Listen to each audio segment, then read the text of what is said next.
สบายดีพี่น้องมื่อนี้พบกับพ่อน้องเจดีอีกคือเก่าเนาะเดี๋ยวจะพากินหมูกระทะมาเด้อพี่น้องเลย วันเสาร์วันนี้เนาะเดี๋ยวพากินหมูกระทะพาพี่น้องกินหมูกระทะมาเด้อ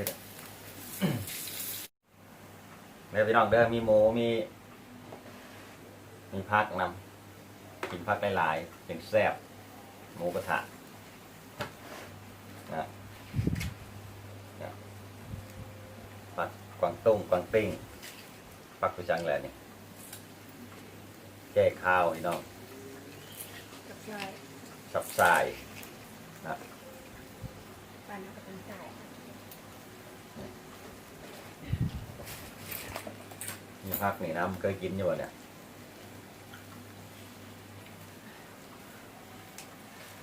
มือล้วนๆแซ่บล้างแล้วล้างยังมือล้วนๆแต่ล่างเลยแหละพี่น้องเลย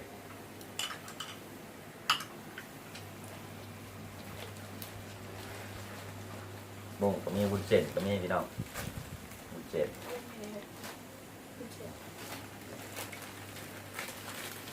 ใส่วุ้นเส้นลงไป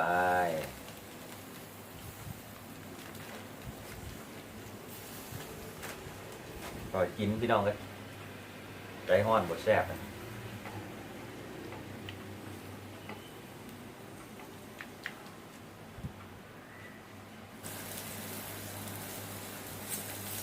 พี่น้องมากำลังพี่น้องกำลังลงมือเนี่ยเอาหมึกก่อนเลยกินหมูก็ได้พี่น้อง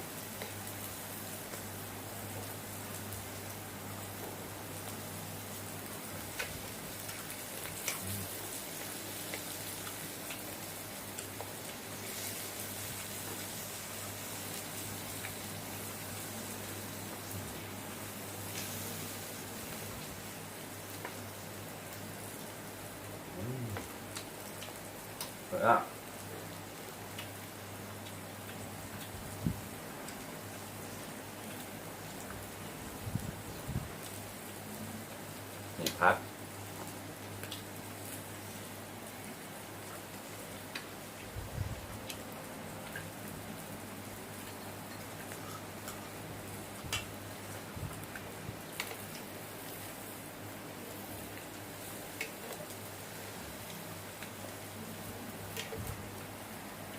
แซ่บผักมาเด้อพี่น้องเอ้ยพี่น้องทางบ้านเนาะเป็นหมูกระทะเหมือนกัน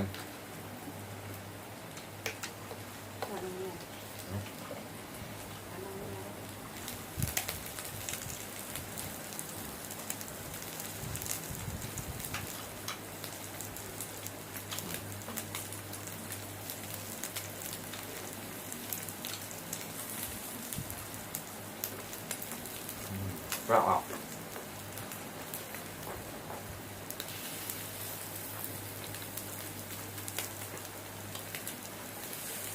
มือย่างกับนี่กินอย่างเดียวพี่น้อง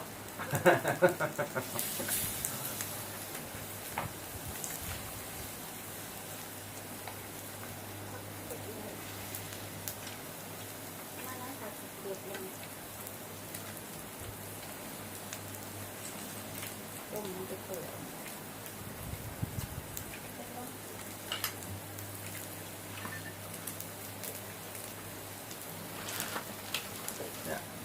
สุดยอด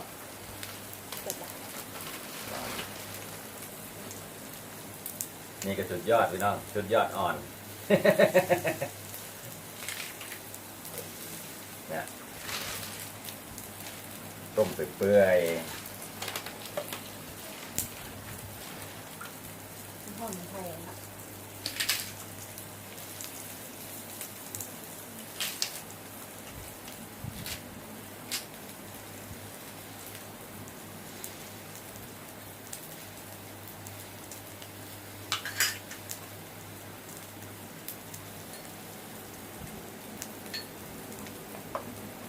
กิน2 คนไม่ต้องมีซ่อนกลางหรอกพี่น้องใส่ไปเลยนะ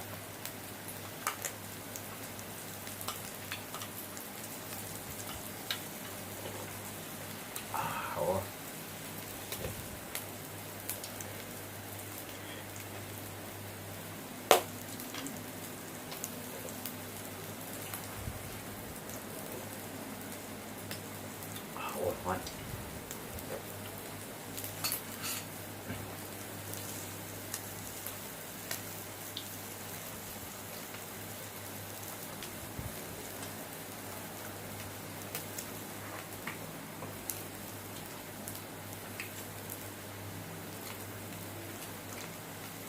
ตั้งฮอนตั้งเพชรพี่น้องเลย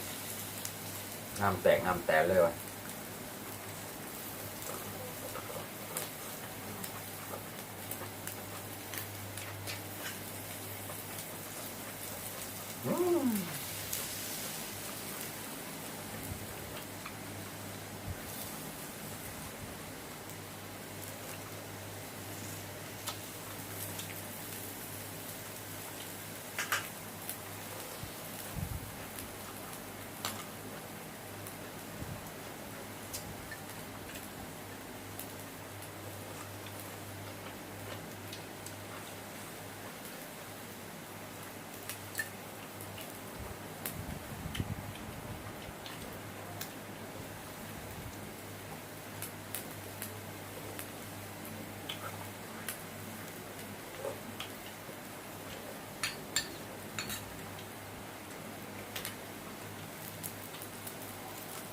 มันเดี๋ยววันเสาร์อะเลิกงานแต่เว้นก็เลยจัดมาชุดหนึ่งก็เลยถ่ายพี่ให้น้องเบิ่ง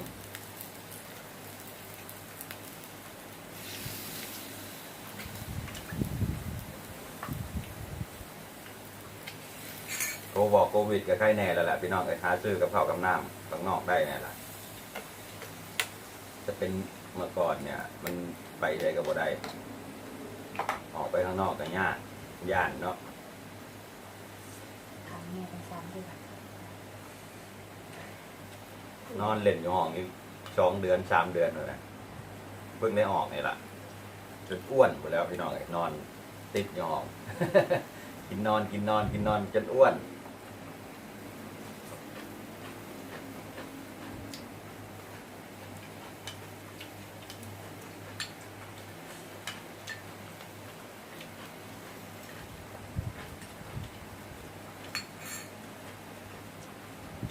มื่อนี้คิดอยากสดฮ้อนๆมีแต่อย่างเดียวนี่แหละพี่น้องเอ้ยหมูกระทะ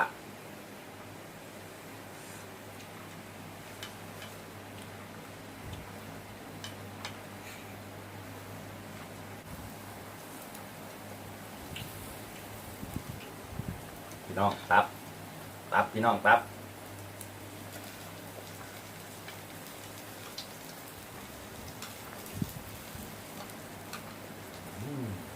ครับ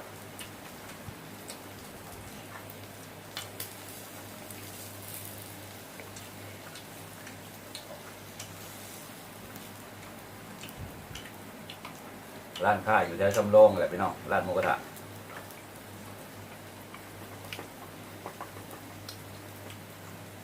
ได้เจ้าเนี่ยกินตลอด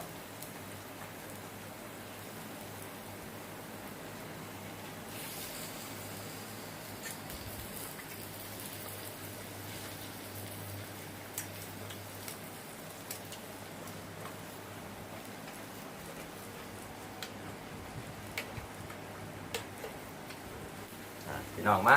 เพื่อนดิ มีเด็กมาวะเด็กรับเชิญวะเนี่ย มองด้วย อร่อยไหมพูดดิอร่อยมากเลย พูดดิสวัสดีกล้องหน่อยสวัสดีครับสวัสดีครับพูดหน่อยดิมีเด็กมาพี่น้อง สวัสดีค่ะจ้ะ มาพี่น้องมา กินจ้ะกินข้าวอิ่มเหรอทำไมทำหน้าแบบนั้นนะเอ้า อืม เก็บเอาไม่ได้เลอะมองแกน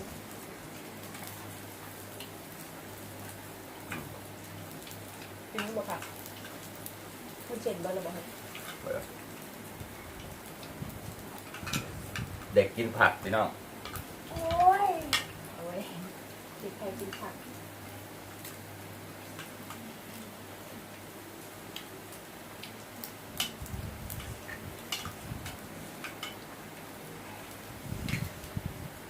น้ำแตกน้ำแตน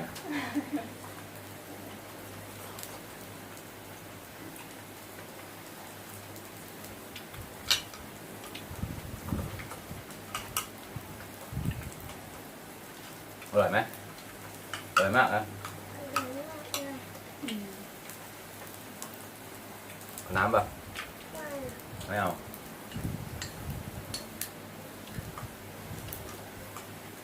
นี่กุ้งครับพี่น้องอืม ใจจ้าอาจารย์มองจานดิ นี่กุ้งนะพี่น้องเอาป่ะไม่เอาเด็กไม่กินกุ้ง เด็กกินผัก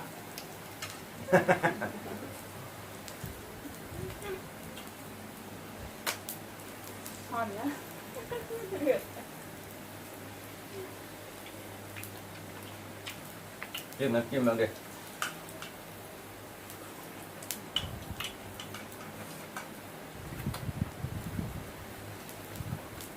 กางเกงสวยว่ะ